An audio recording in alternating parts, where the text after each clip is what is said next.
Hola, ¿qué tal? Mi nombre es Abraham Aguilar y el día de hoy vengo a presentar el tema de magnetismo,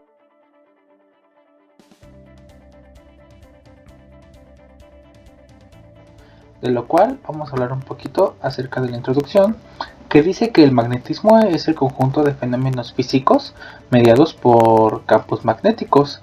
Estos pueden ser generados por las corrientes eléctricas o por los momentos de las partículas constituyentes de los materiales.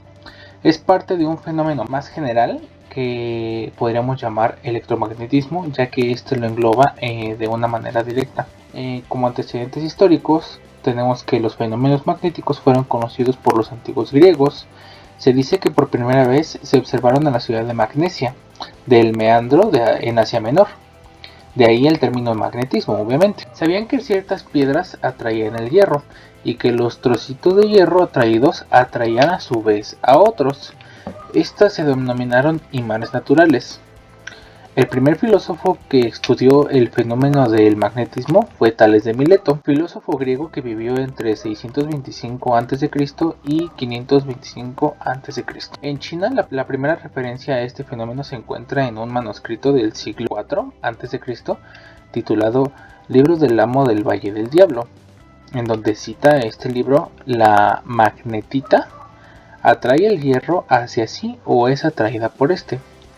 La primera mención sobre la atracción de una aguja aparece en un trabajo realizado entre los años 20 y 100 de nuestra era actual, que es después de Cristo, en donde dice: la magnetita atrae a la aguja. El científico Shen Hua, 1031-1095, escribió sobre la brújula de aguja magnética y mejoró la precisión en la navegación empleando el concepto astronómico del norte absoluto. Hacia el siglo XII los chinos ya habían desarrollado la técnica lo suficiente como para utilizar la brújula para mejorar la navegación. Alexander Needham fue el primer europeo en desarrollar esta técnica en 1187.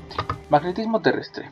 Nuestro planeta crea su propio campo magnético gracias a las corrientes eléctricas que son creadas por el núcleo de hierro níquel líquido. Como dijimos anteriormente, la Tierra es como un imán gigantesco, con dos polos, uno norte y uno sur, aunque como bien se sabe, estos polos magnéticos no están alineados con los polos geográficos. El polo norte geográfico es definido por la latitud 90 grados y es el axis por el que la Tierra hace movimiento de rotación. El polo norte magnético es más, sin en cambio, este polo es donde el campo magnético de la Tierra apunta verticalmente hacia abajo. El polo sur magnético se encuentra cercano a la costa Adélie en la Antártida, a unos 2600 kilómetros del polo sur geográfico. Hablando de conceptos generales, vamos a hablar sobre los imanes.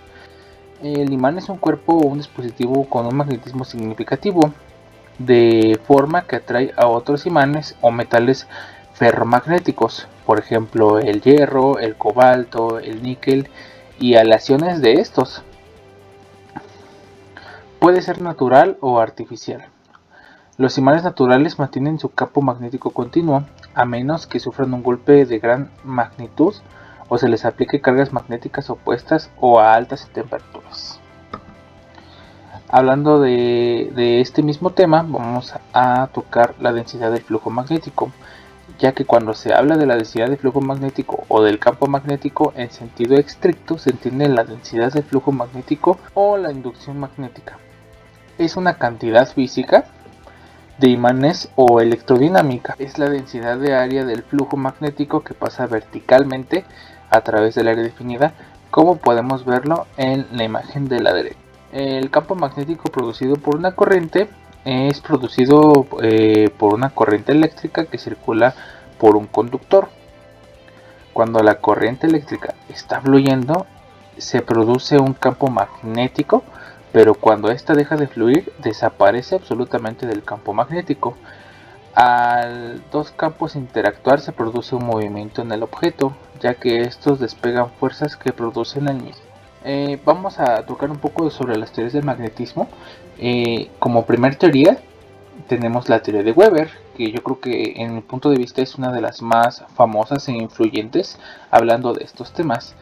ya que dice que el magnetismo según Max Weber se debe a imanes moleculares, pues decía que el imán se puede partir indefinidamente y cualquiera de las partes continúa siendo un imán.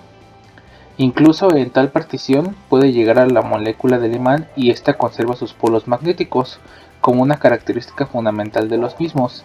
Esta teoría establece también que el proceso de imantación de cualquier material ferromagnético consiste en alinear los imanes moleculares en filetes magnéticos, que antes de la imantación tenían direcciones aleatorias cada uno. En los extremos de los filetes se localizan polos formados tal como se muestra en la imagen. Yo, en mi opinión, yo creo que es una de las teorías más influyentes, ya que, como por ejemplo, yo les voy a mostrar la siguiente situación. Yo tenía un imán de bocina totalmente redondo. Como hablé anteriormente, este se cayó de una altura, vaya, de 2 metros, y al impactar contra el suelo quedaron varios pedazos. Como podemos ver, este es un pedazo de la circunferencia y este sigue teniendo sus mismos polos. Y tal y como dice Max Weber, en este momento no tengo las otras partes, pero al momento de unirlos se repelen, obviamente, porque son los polos iguales, pero al momento de dejarlos solos se atraen. Entonces yo creo que esta teoría es muy influyente y es muy cierta y muy verdadera, ya que acerta a lo que podemos hacer. Aquí en la imagen tenemos, como tal dice Max Weber, varios fragmentos de imanes, los cuales los mismos tienen sus polos, siguen teniendo su mismo uso o sus mismas propiedades, a pesar de haber sido fileteados o fragmentados del imán original. Como siguiente tenemos la teoría de Ewing, basada en experimentos. Ewing considera que los dipolos magnéticos moleculares no eran propiamente los que se movían orientándose al magnetizar un material ferromagnético, sino que en los materiales que se formaban grupos de átomos con el mismo momento magnético del orden de 1017 a 1021 átomos localizados en regiones limitadas por otros grupos con momentos magnéticos diferentes, y que al magnetizar un material los grupos se agrandaban y orientaban con el mismo campo que los inducía para magnetizar el material. A estas regiones se les denomina dominios magnéticos y son el tamaño de una partícula de polvo. El proceso de magnetización de un material consiste, según Ewing, en 1. El agrandamiento de los dominios que tengan la dirección o dirección cercana a la del campo magnetizador si este es débil. Y número 2, el giro de los dominios y agrandamiento de estos en dirección del campo magnetizador si la intensidad de este es fuerte. Y como último tenemos la teoría de Ampère. La teoría de Ampère es parecida a la de Weber, solo que se mencionan corrientes elementales en el interior de un material ferromagnético con direcciones diversas en lugar de dipolos magnéticos. Magnetizar un material según Ampère significaba ordenar las corrientes elementales, y como resultado de este ordenamiento es una corriente en la periferia de un imán de barra. Por ejemplo, corriente que ocasionaba dos polos de nombre contrario en los extremos de la barra. Actualmente se ha querido relacionar a las corrientes elementales con los movimientos externos de los electrones alrededor de sus núcleos.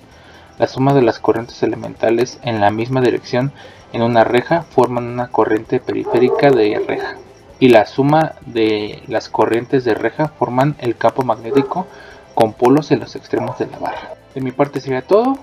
Muchísimas gracias y hasta la próxima.